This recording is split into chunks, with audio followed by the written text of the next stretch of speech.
Vanessa got lost on an abandoned road due to a broken navigator. While talking to her husband on the phone, he led her into the forest, where the signal was lost. During her overnight stay in an old house, she met Tobias, a young man who decided to sell his heart for his mother. That same night, Vanessa has a prophetic dream about betrayal, and the next morning, on their way to the hospital, she and Tobias are involved in an accident and meet an elderly businessman who urgently needs a heart transplant. What on earth? What kind of hellish technology is in this car? Vanessa nervously tapped the touch panel of the navigator, weakly hoping that it would miraculously start working and finally show her the correct way home. However, the technology refused to cooperate, and instead of giving her the proper coordinates, it blinked a few times and then completely shut down. Damn it! Vanessa couldn't hold back, then placed her phone into the special holder on the dashboard and switched the call to speakerphone. Vanessa, I asked you to calm down, her husband's voice came through the phone. So what if the navigator broke? It's not a big deal. I'll check your location on another map, and we'll get you back on the central highway. Vanessa just sighed anxiously, trying to focus. Right now, her main concern was getting home. She was coming back from a business trip up north in the region. As a successful entrepreneur, Vanessa, or Mrs. Anderson to her subordinates, had received a tempting offer to buy a promising furniture company. Naturally, she couldn't miss such an opportunity. The negotiations with her future business partners had gone well, and they managed to agree on the most favorable terms for Vanessa. Everything during this business trip would have been perfect if not for that damn navigator, which chose now to completely fail. What other map, Winston? I'm already in the middle of nowhere. Are you telling me to drive blindly? At this rate, I won't make it home until tomorrow. Vanessa looked despairingly in the rearview mirror. There was no sign of any cars behind her. Due to the roadwork on the main highway, she had to take some godforsaken route, and now she risked getting stuck in this desolate place for a long time. The rapidly worsening weather made her mood even worse. At first, large wet drops, instead of tiny snowflakes, hit the windshield, but soon the rain intensified, and the drops mixed with wet snowflakes. The beginning of November this year had been extremely treacherous with its weather shifts. Thaws and sudden frosts seemed to be playing cat and mouse, completely confusing everything. Wonderful, Vanessa thought to herself. Just what I needed, rain with snow. Vanessa? Are you crying? Her husband's voice came through the phone after a few minutes of silence followed by incoherent sobs, which he initially thought were just sudden connection issues. No, Winston, Vanessa stammered, having pulled over to the side of the road in her most upset state, now sitting with her face buried in her wet, tear-streaked hands.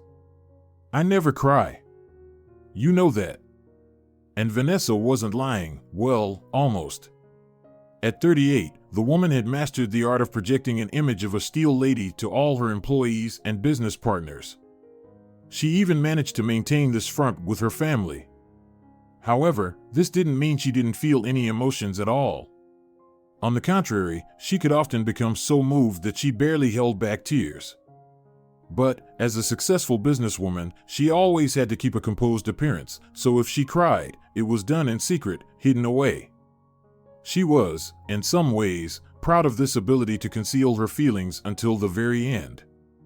Vanessa, my sweetheart, please don't, her husband was saying. Honey, I've checked everything. You need to drive another half a mile. There'll be a fork, take a right. Vanessa, can you hear me? She wiped away her last tear and grumbled. Yeah, I hear you. Winston, are you absolutely sure there's an exit to the main highway there? Definitely, her husband's voice was confident. Just follow my directions, and everything will be fine. Come on, pull yourself together. We'll get you back on the right track. He tried to joke and cheer her up, but she wasn't in the mood for any lightheartedness. She secretly felt angry at Winston. He had taken her car just recently. Didn't he notice the navigator was broken? Sometimes, Vanessa didn't understand him. How could he be so careless and short-sighted? She and Winston had been married for 5 years, and all that time, her husband, in his own words, lived for the day. He wasn't at all interested in her business, and he preferred spending his free time in the gym or at parties with his numerous friends.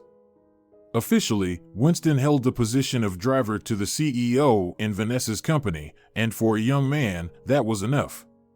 She often thought that Winston acted this way because of their age difference. He was 3 years younger than her. On the other hand, many men of Winston's age had their own businesses or were focused on their families and wanted children. Her husband's mind was constantly in the clouds. Winston used to say he had no entrepreneurial instinct.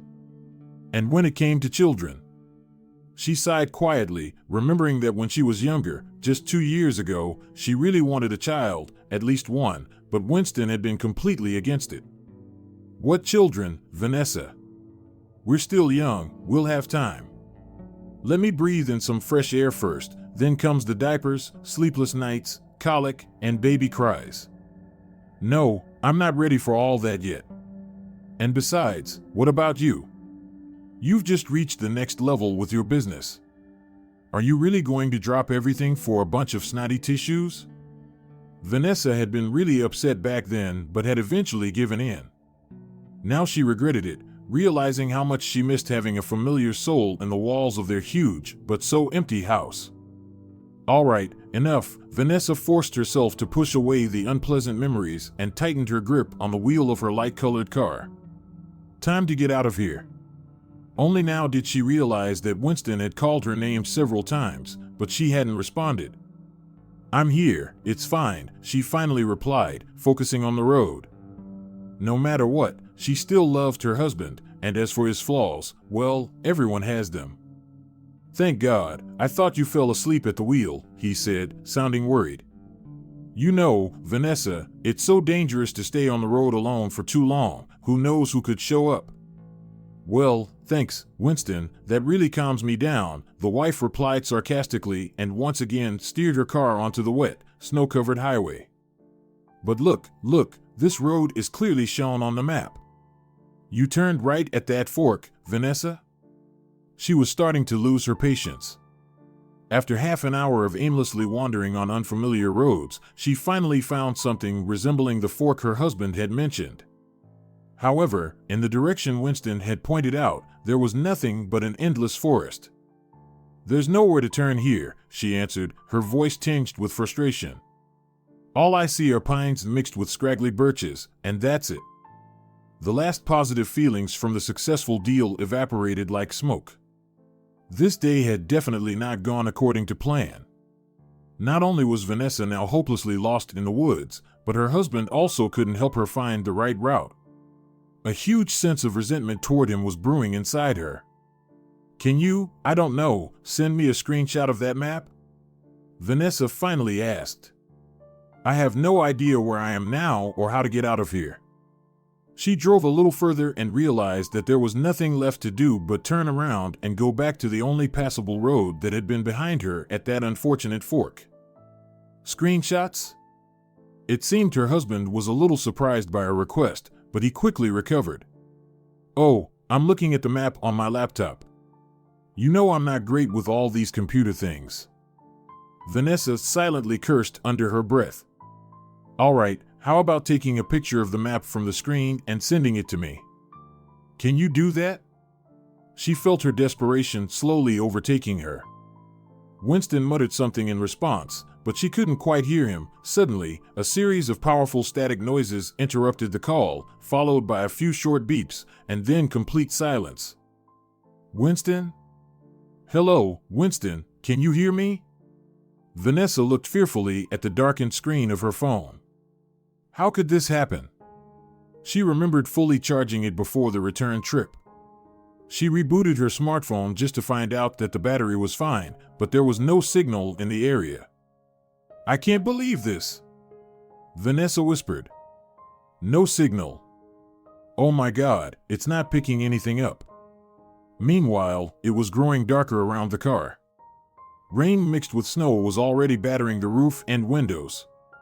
Vanessa checked the fuel level, muttering insults at her husband, then quickly turned onto an unfamiliar road, hoping to reach some town or, at worst, a gas station.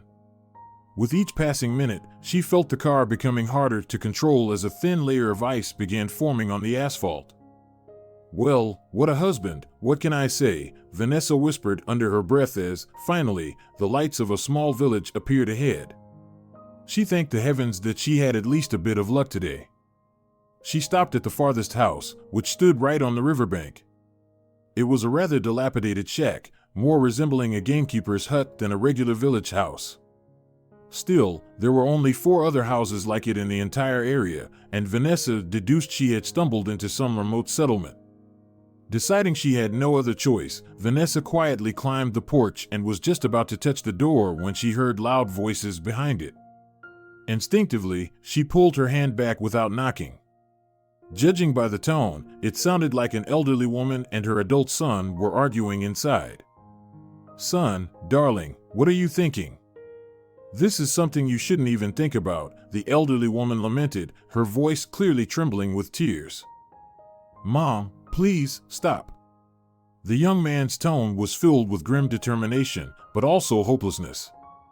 "What's wrong with ensuring my mother's well-being after I'm gone? I've checked everything. If I write a will in the next couple of months, once I'm gone, my heart will be donated to a top donor center in the capital. Trust me, they won't scam you. It's a private organization. The staff promised you a very good compensation. That way, at least you can fix up the house properly, and if you want, you can even move to the city. You'll be able to afford an apartment there."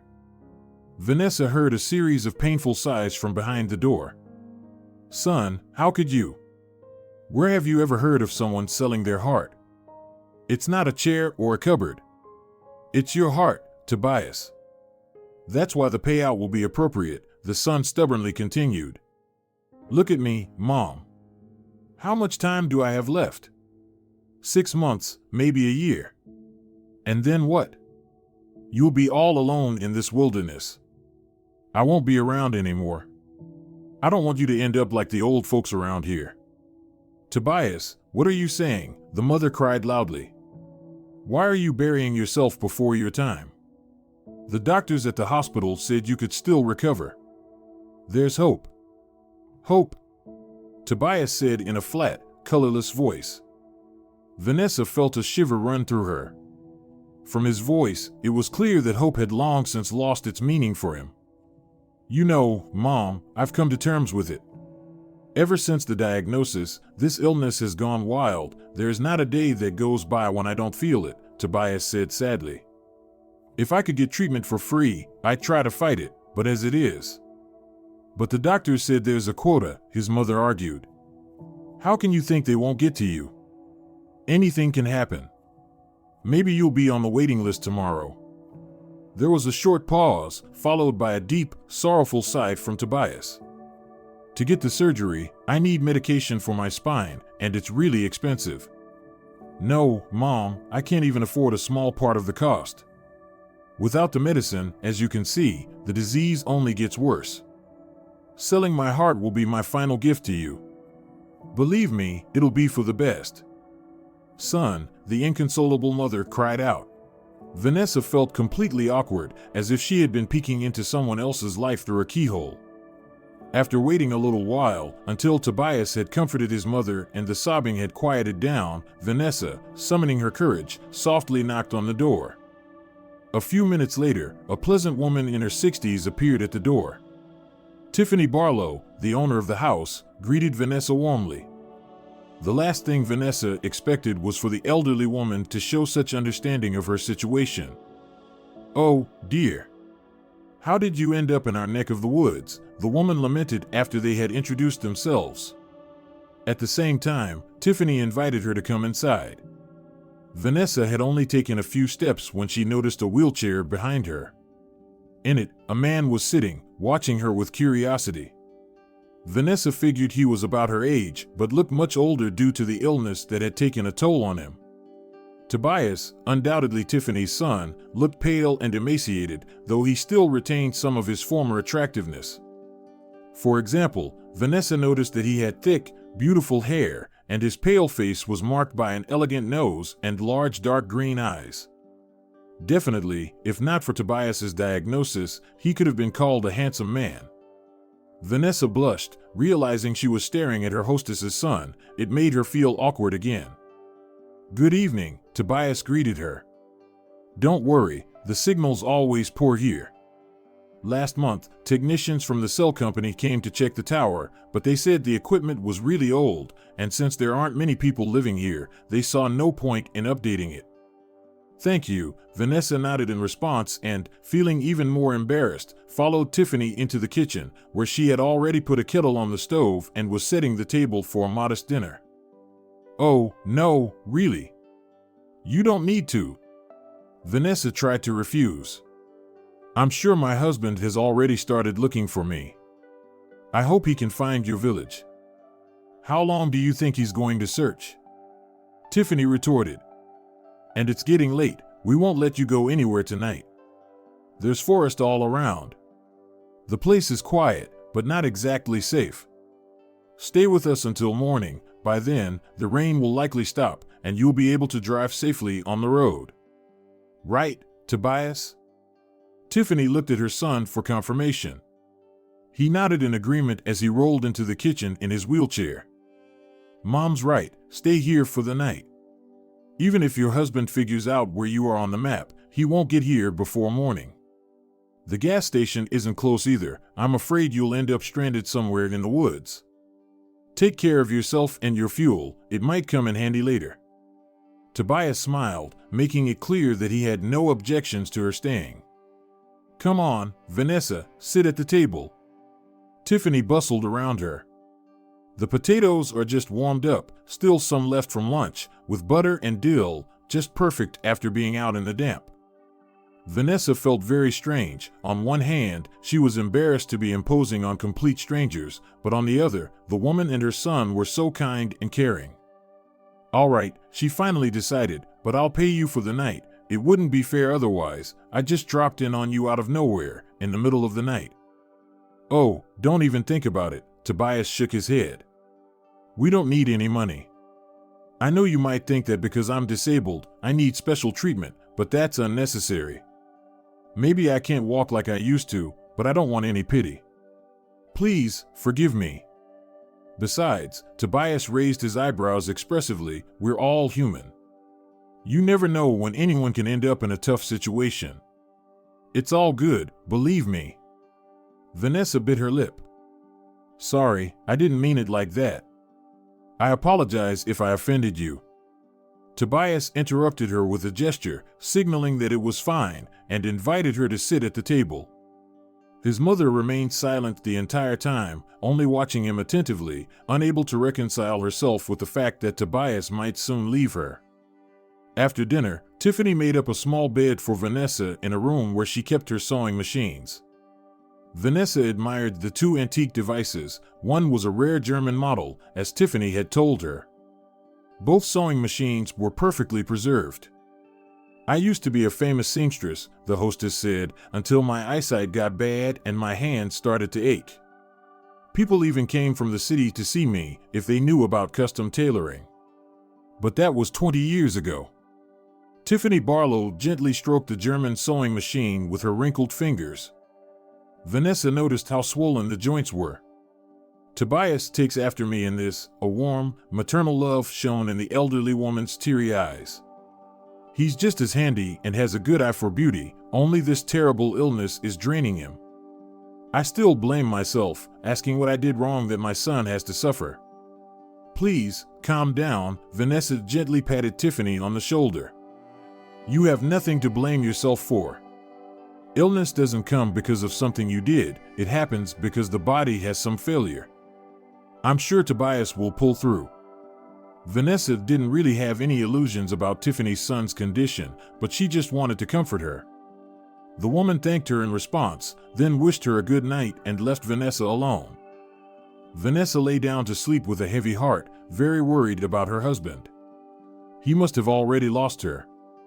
She imagined how Winston was probably calling all the emergency services, urging the rescuers to start looking for her right now. how he was yelling at the lazy investigator who didn't want to take a missing person report, and how, in the end, he was out there in the dark forest with the search team, trying to call out to her. With these restless thoughts, Vanessa drifted off to sleep. That very night, Vanessa had a strange dream. In it, she was back at home, in their beautifully furnished living room, but not as a living person, rather, as a silent shadow, a witness forced to observe everything but unable to influence it. And there, sitting on their light leather sofa, was Winston, with some woman next to him. Vanessa couldn't make out her face, but she could see that she was wearing a red dress, had long black hair, and a beautiful figure. "So, darling, how was the trip? No traffic on the way?" Winston asked the beautiful stranger while pouring a glass of expensive champagne for both of them, champagne that Vanessa had brought back from France the previous year. "Darling?" Vanessa couldn't believe her ears. "Who's this darling to you? What is going on here?" Jealousy and resentment began to tear at her in the dream, as if a pack of hungry wolves had suddenly attacked her. "I got here fine," the stranger replied with a slight hint of irony. "But your sponsor seems to have gone off somewhere." The girl in the red dress laughed lightly, and strangely enough, Vanessa found that laugh eerily familiar. She just couldn't remember where she had heard it before. Winston, on the other hand, waved his hand dismissively, the one holding his champagne glass. "Forget about Vanessa. She got delayed on her business trip, or well, it's better for us. Right?" Winston toasted his glass with his lover. "Aren't you afraid she'll catch us here?" the woman asked. Winston shrugged. "So what if she catches us? I've been meaning to tell her everything for a while now. I can't stand living with that ice queen anymore. I'm fed up with her and her business." Winston made a face as if he felt sick just thinking about his lawful wife. The beauty took a sip of the sparkling drink and added teasingly, "You're disgusted by her, but not by her money," she said playfully. "I hope you've covered yourself, saved something for your free life. You know, that saying home is where the heart is, that's not for me. I'm used to a different kind of life." Winston nearly choked on the champagne. And suddenly, to Vanessa's horror, he dropped to his knees in front of the woman. "What's wrong, my little Rose?" "Of course not." Winston began passionately kissing the woman's hands, and Vanessa felt a wave of nausea from the scene. "You're something entirely different to me. I love you," he continued fervently. Vanessa's needed to keep up appearances. "Naturally, I've managed to carve out a nice chunk of her wealth over the years.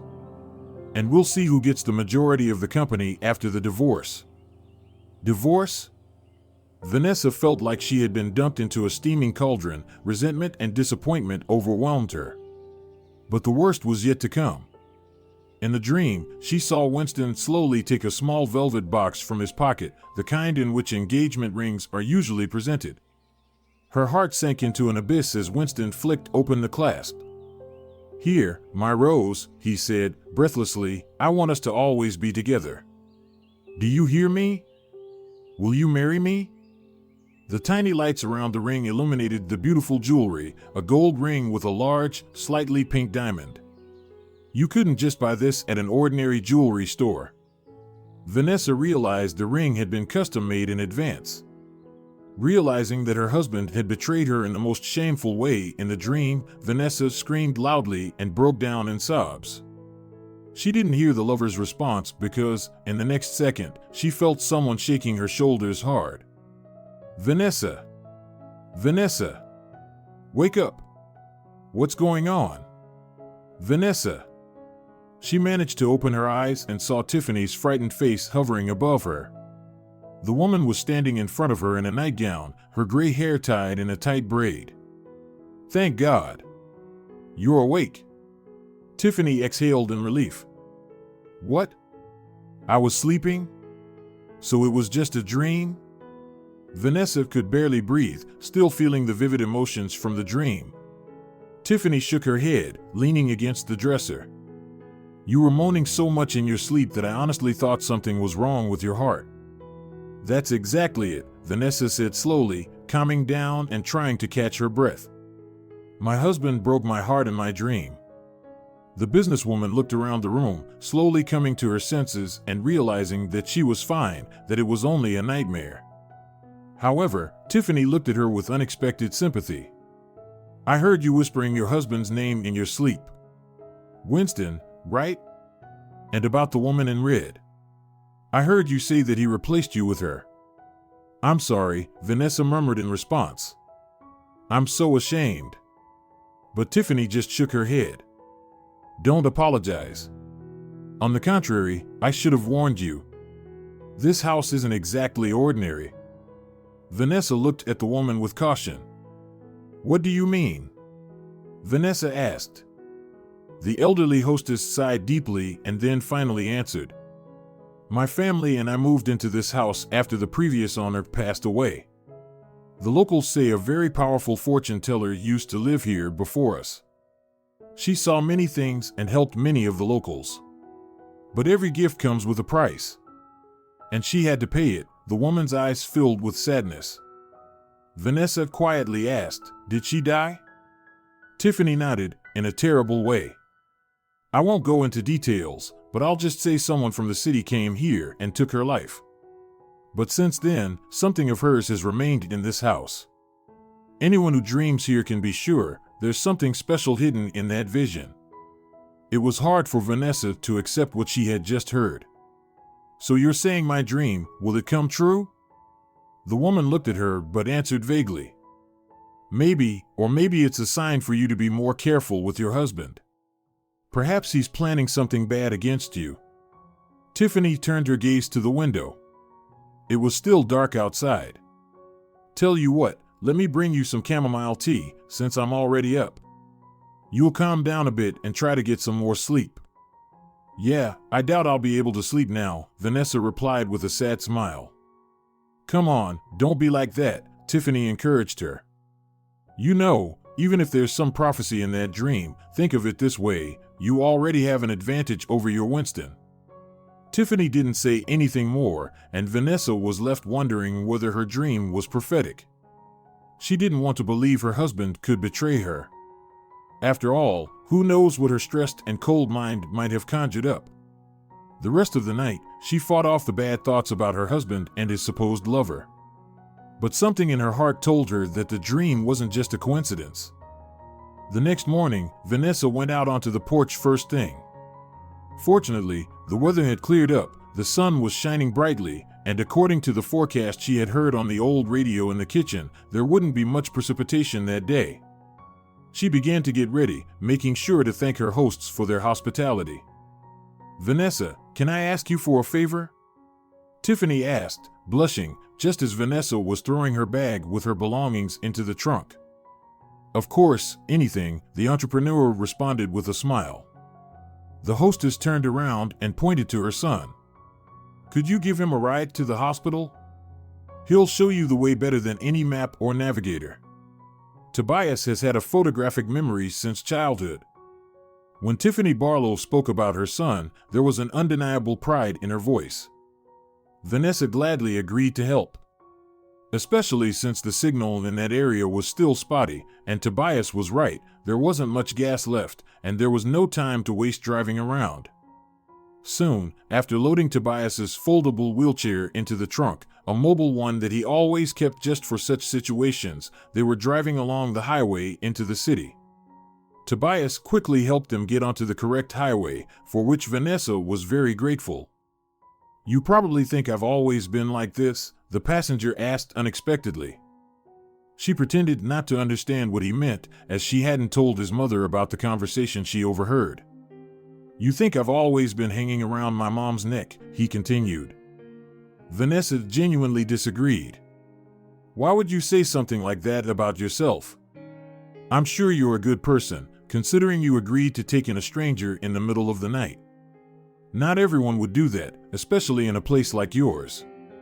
The locals don't like city folks, that's well known." Vanessa smiled at Tobias in the rearview mirror, hoping that the joke would ease the awkwardness of the moment. "When you walked into the house, I saw it in your eyes," Tobias responded, nodding. "And what did you see?" Vanessa asked calmly. "Pity," he answered just as calmly. Pity for a disabled person who can't even move properly without help, he laughed bitterly. But it wasn't always like this. I used to be different, healthy, strong. I could run for hours with my little son in the yard, chasing his funny-colored ball. Vanessa just nodded silently, deciding that Tobias needed to talk, so she didn't interrupt him. It started about 2 years ago, the man continued. I was working as a scenic designer at the City Theater. I couldn't imagine my life without painting. It turned out I was pretty good at creating large sets. Tobias, unable to contain his emotions, tightly gripped his frail knees. I felt like I was living a full life. Yes, I was the happiest man alive. Sophia, my wife, adored me, and when Stephen was born, Tobias suddenly darkened. Stephen was 3 when my knees first started trembling. At first, I didn't pay much attention to it, thought maybe it was just from fatigue. But then the illness started progressing rapidly, as if someone had just switched off my ability to control my body. The man sighed deeply. Sophia didn't want to get into details. She said she didn't need a sick husband. One evening, she took Stephen and left for another man. Tobias slammed his fist hard against his own leg. Quiet, quiet. Don't overreact, Vanessa tried to calm him, but he just shook his head. I thought about ending it all right then. I made it to the bridge, decided to pick a higher spot, and figured I'd climb over the rail. Fortunately, my mom called me. She must have sensed something was wrong. Since then, I've been living with her. Moved here. Recently, I found a good donor center online. They'll help arrange for my heart to be donated after I'm gone. At least I'll be able to help my mom before I leave. I'm so sorry that this has happened to you, Vanessa said slowly, though she didn't like the idea of Tobias selling his heart. But you have to stay strong. Don't lose hope for recovery, if there's any hope. At least for your mom. Mrs. Barlow is a very wonderful woman. Vanessa sincerely sympathized, and although she didn't know how to help yet, she made a mental promise to think of a solution for his problem. At that moment, her attention was drawn to her phone, which had finally lit up with the long-awaited bars indicating a stable mobile signal in the area. Thank God. Vanessa thought to herself and immediately called her husband. Dream or not, Winston had likely already done everything he could to find her. At least that's what she thought as she dialed his contact with trembling fingers. Hello, Winston. Finally. My dear, how are you? Don't worry, I'm fine. I got lost, but thank God, kind people took me in and showed me the way back. Really? That's great. I thought you must have stopped somewhere. There was a motel on the road, right? A roadside one. Her husband's voice was surprisingly calm. It seemed like he wasn't worried about her at all. A bad feeling started to rise inside her. So, what? You haven't been looking for me anymore? After we were disconnected?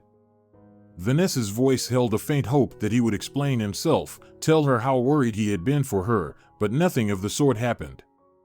Sweetheart, you're a tough cookie. You never get lost in any difficult situation. You always find a solution. You're such a smart one. Vanessa was taken aback. She had hoped to hear at least a little sympathy from him or maybe some words about how much he missed her. So you don't care where I spent the night? What if wild dogs had torn me apart on the road, or what if bandits? I don't know, robbed me, killed me. Would you still be talking to the police like this? Vanessa didn't even realize her voice had risen a couple of tones. The only thing she was ashamed of was that Tobias had become an unwitting witness to this ridiculous situation. Vanessa, relax. Nothing happened. Winston's voice sounded irritated. I don't understand. Did you watch too many of those crime movies? Why the extreme thoughts? At that moment, Vanessa heard a distinct woman's laugh in the background.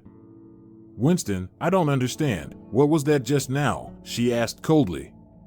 You're not alone there, are you? Is there another woman at your place? Instead of answering, she first heard her husband's heavy breathing on the phone, and then he responded with an overly casual tone. Oh, we're just watching a football match with Sylvester. The sound was probably too loud in the commercial, and Sylvester went to the kitchen for some beer, so he didn't have time to adjust it. Vanessa was completely baffled. Beer? All right, I'll be there soon. She abruptly hung up the phone and pressed the gas pedal to the floor. It didn't make sense to her how her husband could behave so irresponsibly while she had been wandering the night on unfamiliar roads. Anything could have happened to her, but he was watching football and drinking beer with friends. How was that even possible? Vanessa, wait. Hey! Tobias on the back seat grabbed onto the handrail under the car window. You should slow down, there's an intersection ahead. Vanessa, overwhelmed by conflicting emotions, almost snapped back to reality from the sound of his voice. Agreeing, she immediately started to slow down. However, the night's freeze had already done its dirty work. Unable to control the car, Vanessa realized it was beginning to skid on the icy road, and at that moment, a large black SUV suddenly appeared from the left side of the intersection. You're lucky your brakes are good, otherwise this could have ended much worse, the driver of the foreign car said, shaking his head as he assessed the damage to Vanessa's car. It was Russell Carrington, an influential businessman who had just returned from a neighboring town where he had gone on business the previous day. He had no complaints about Vanessa, she had only slightly grazed the rear bumper of his car, leaving just a small scuff, but Vanessa's car had sustained much more serious damage. The left fender had a significant dent. Luckily, Tobias was sitting on the right side and was almost unharmed. It's my fault. I'm so sorry, the businesswoman lamented. I promise, I'll reimburse you as soon as we get to the city. Who's reimbursing whom? The businessman replied with a barely noticeable smile. Calm down. Let's just get you and your husband to the city. Vanessa was quite embarrassed. Thank you, but we're not married. He's a good friend of mine, she quickly added, feeling her cheeks flush with color. All the more reason, Russell replied calmly. Here the ice isn't too bad, but in the city, things are much worse. On the road, it's easier to handle cars like mine, the bigger, the better. Vanessa looked confusedly at her car. But how am I supposed to leave it on the road? Don't worry, I'll call a tow truck. They'll take your car to the parking lot, and then we'll figure it out. Vanessa studied the businessman carefully. He appeared to be well over 60 and looked weary. However, he radiated confidence. His intelligent dark gray eyes and calm smile indicated that this was someone you could trust. If there was one thing she had learned over the years, it was how to assess potential business partners. Unexpectedly, the decision was made for her when Tobias, who had been listening quietly, spoke up. We'd be very grateful for your help. Right, Vanessa? He looked at his companion meaningfully, and she was already agreeing, understanding that Tobias was in a hurry to get to the hospital. He needed special medication, which required a doctor's prescription. After a short while, when everyone was already in Russell's SUV, the men started talking. Tobias briefly explained his illness, to which Russell sighed and responded.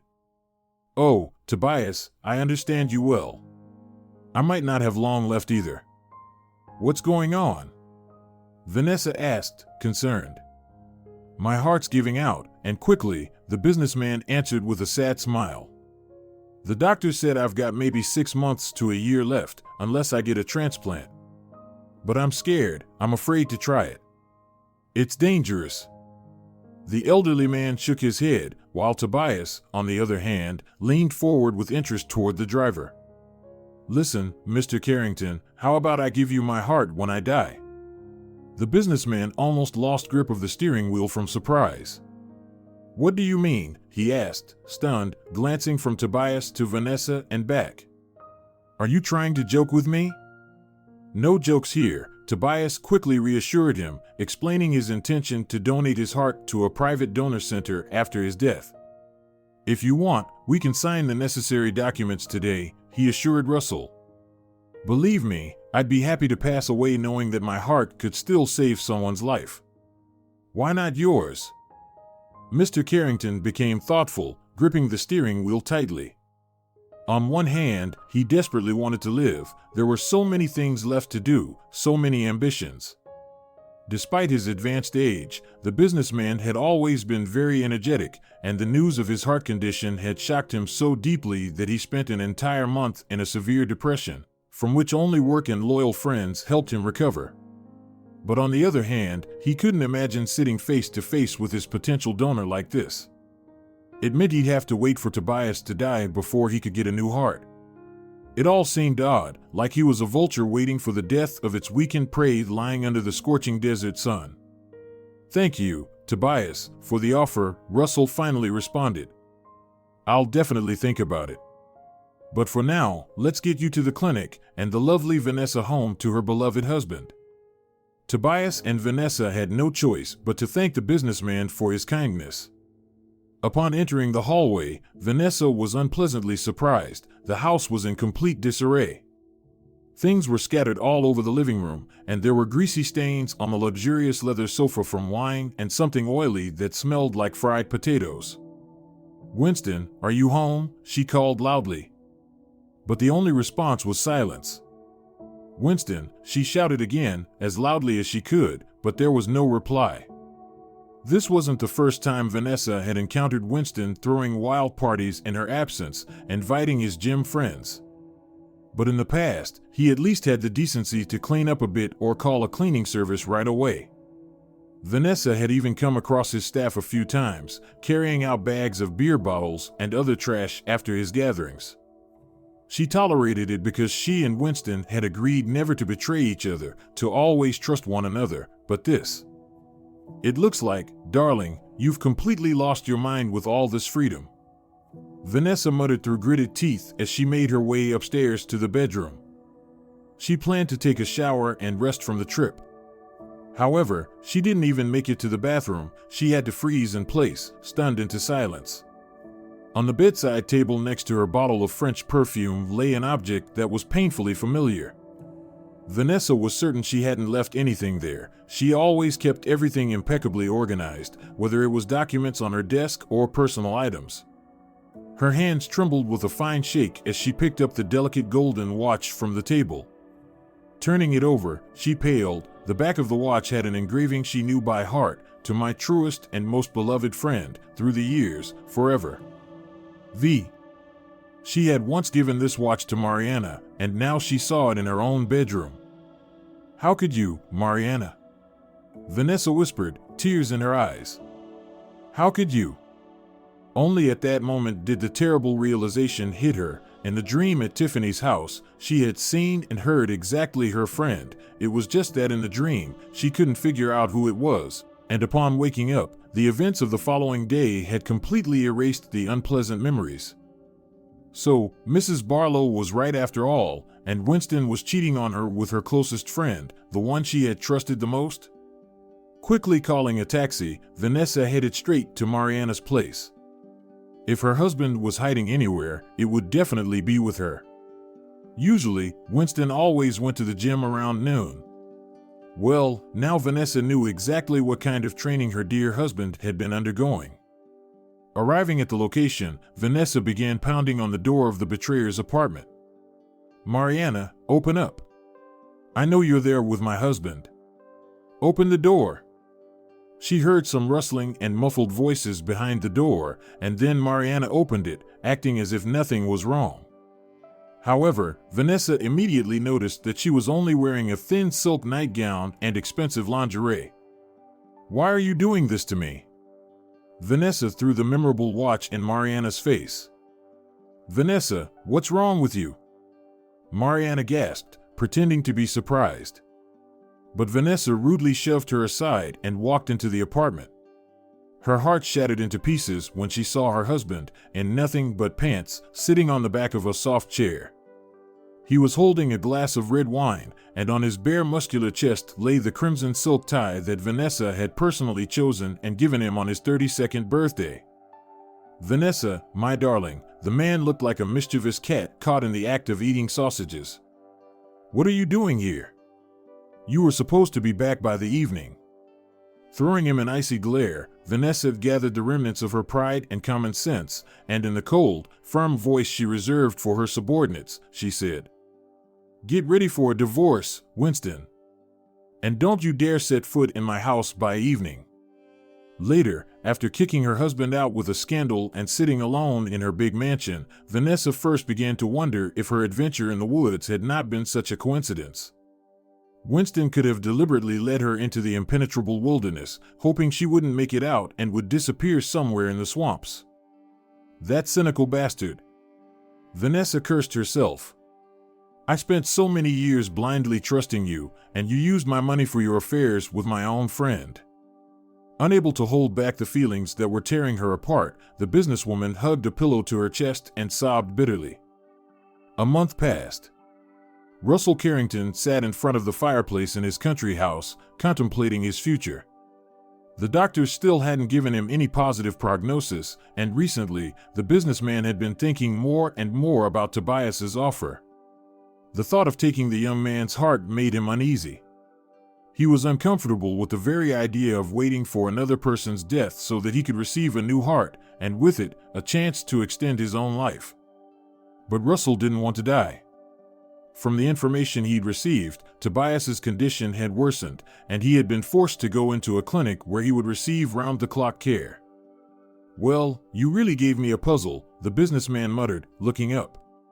Of course, if we can notarize the transfer of Tobias's heart to a donor center, and then to me, there probably wouldn't be anything criminal about it.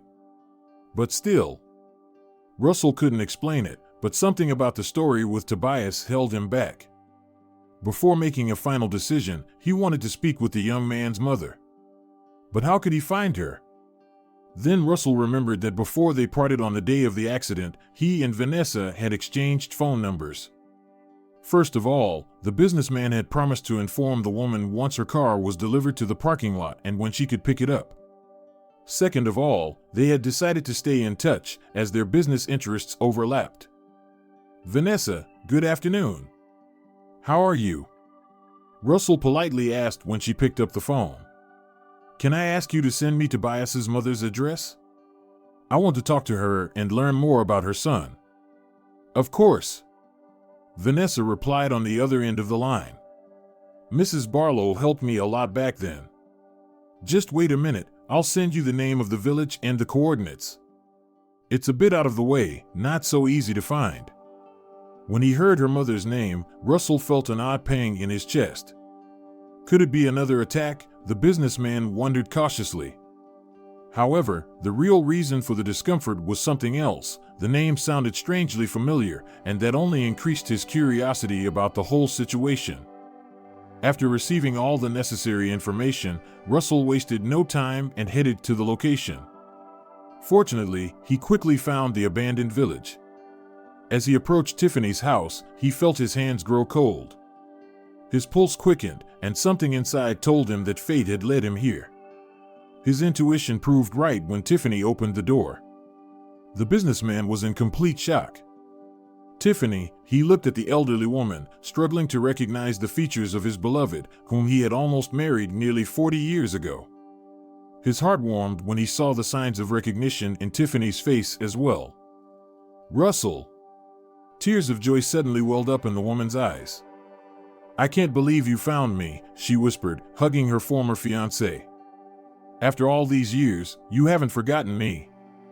40 years ago, they had parted ways more because of their fiery inability to accept each other's flaws than due to any serious quarrel.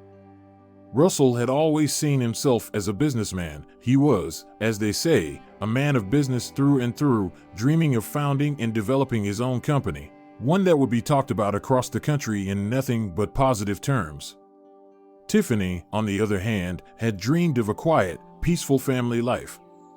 She longed to stay away from the hustle and bustle of the city, and while she enjoyed her work as a seamstress and tailor, she wanted to avoid the temptations of the big city, as she often called the capital.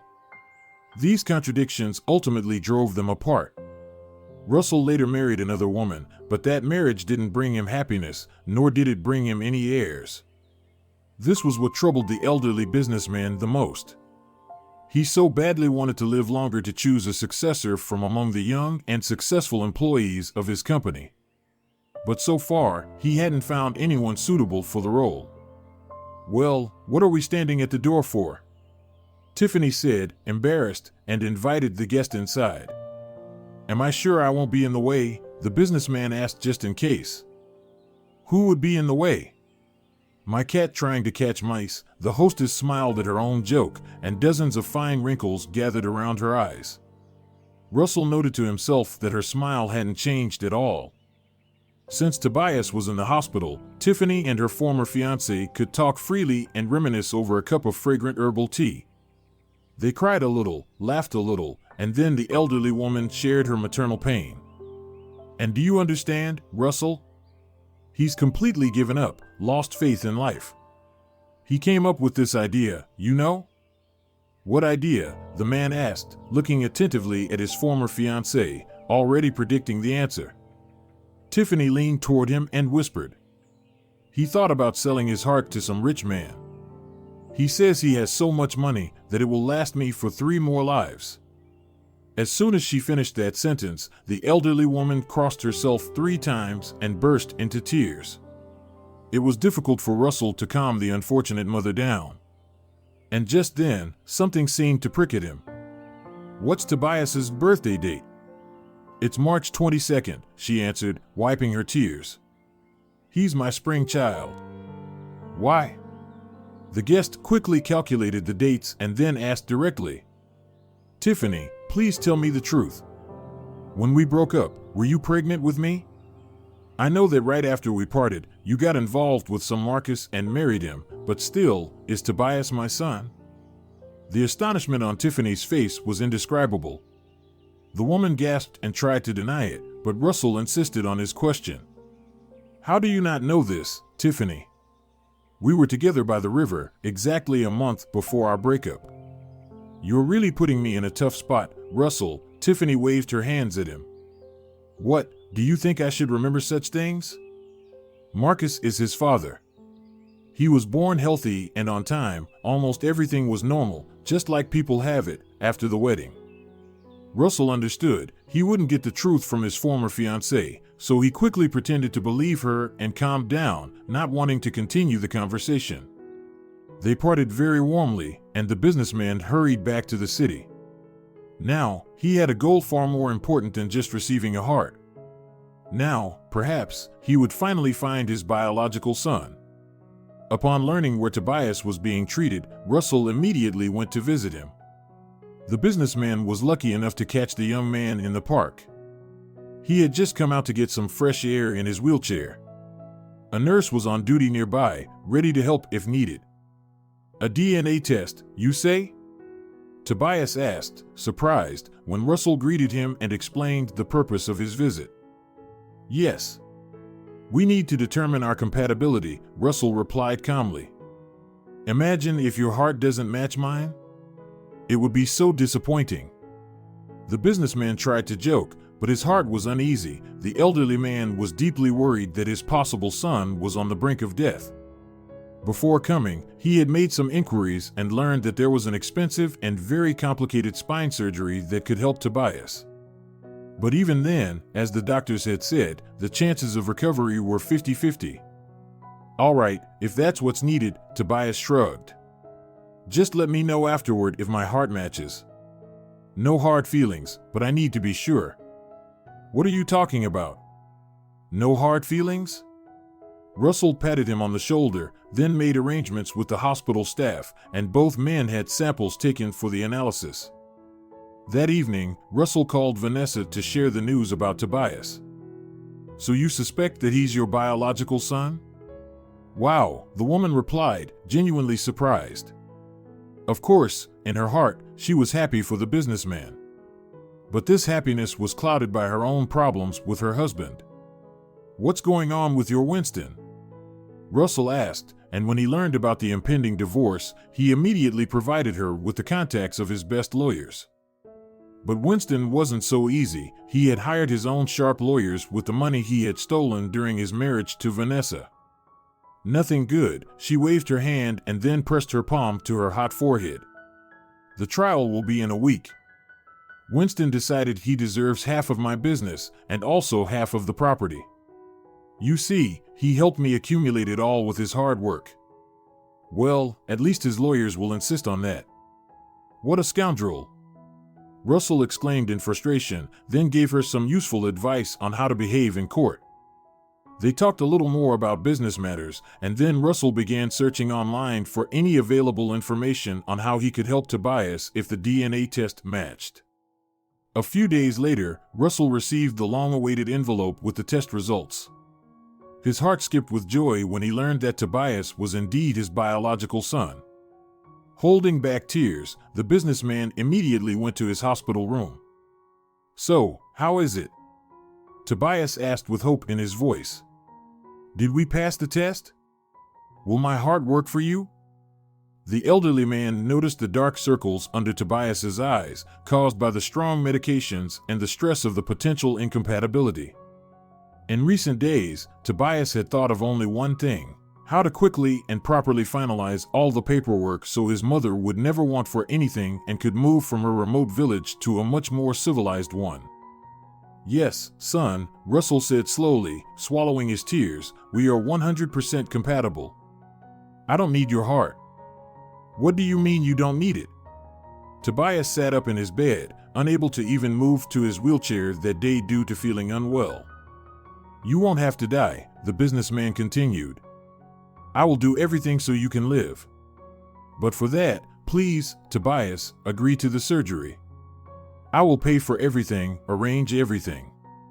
I have connections with the best doctors in the country. There's no need for me to change my heart anymore, because now I have you." I don't understand. What are you talking about?" Tobias asked, looking at him warily. The young man's heart was beating loudly in his chest, the very heart he had been ready to give to a near stranger who, by fate, turned out to be his biological father.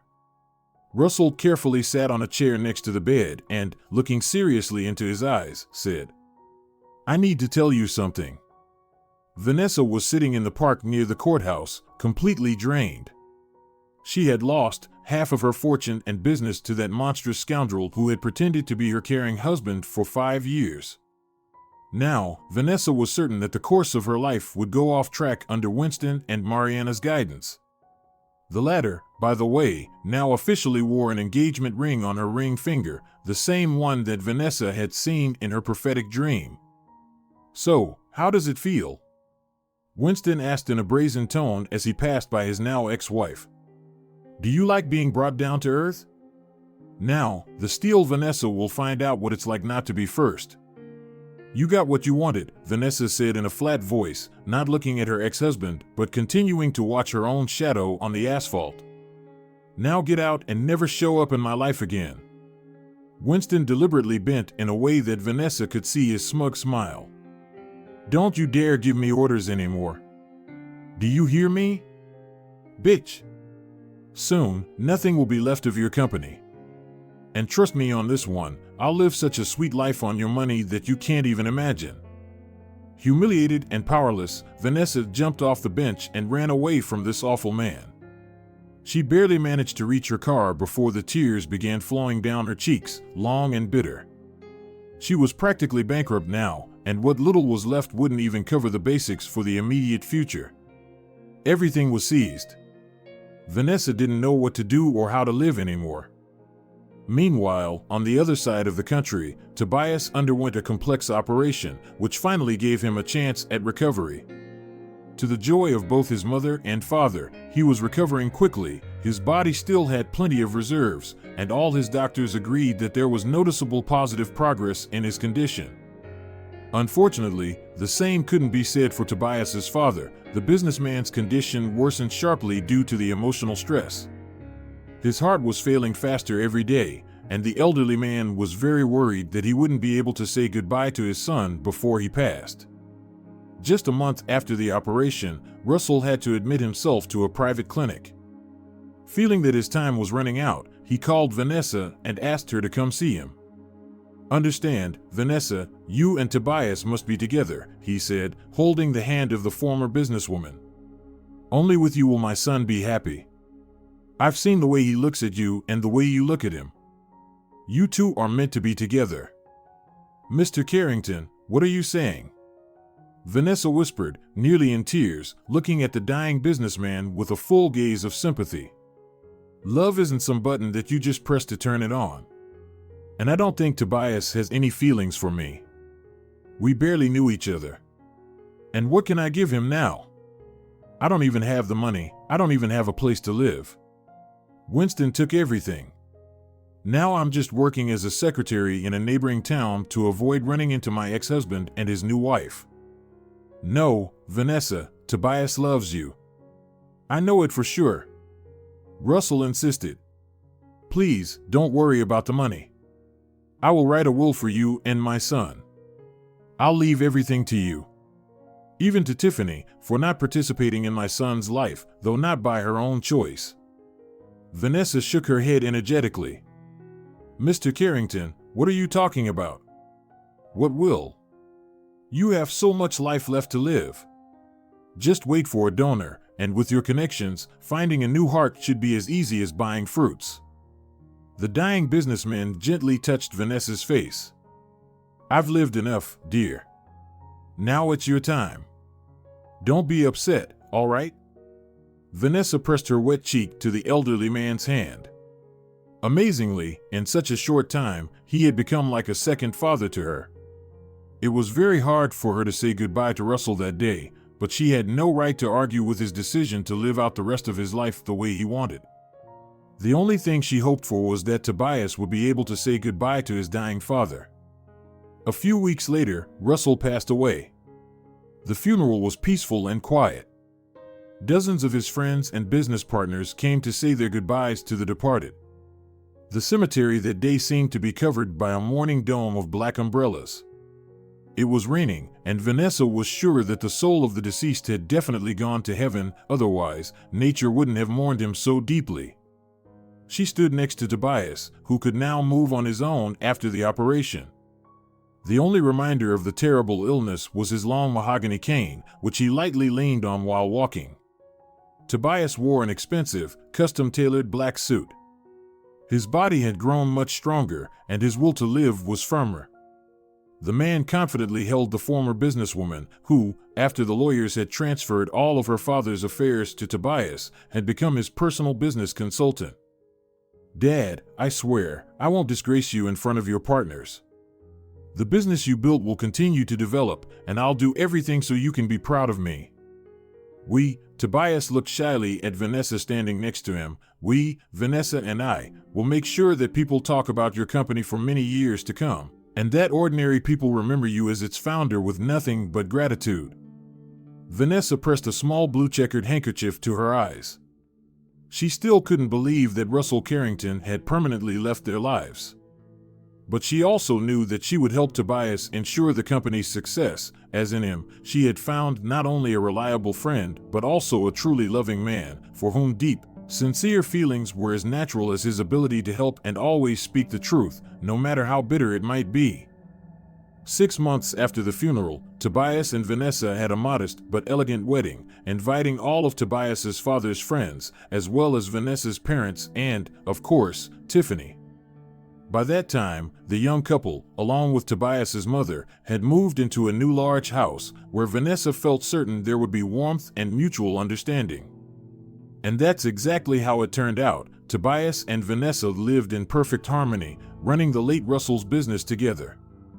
The company thrived, and so did Tobias's business reputation, while Vanessa's former company, headed by Winston, was slowly but surely sinking, dragging down its new unfortunate owner with it. Winston quickly bankrupted the company, and Mariana, having lost her regular source of income in the form of her newlywed husband, quickly realized that there was nothing more for her to gain here. Taking out several large loans in her husband's name, she fled abroad with her young lover, leaving her ex-husband to fend for himself. As for Tobias and Vanessa, a year and a half after their wedding, they had a charming little girl. Vanessa successfully combined her role as a loving mother with that of a successful business strategist in her husband's company, which she was incredibly proud of.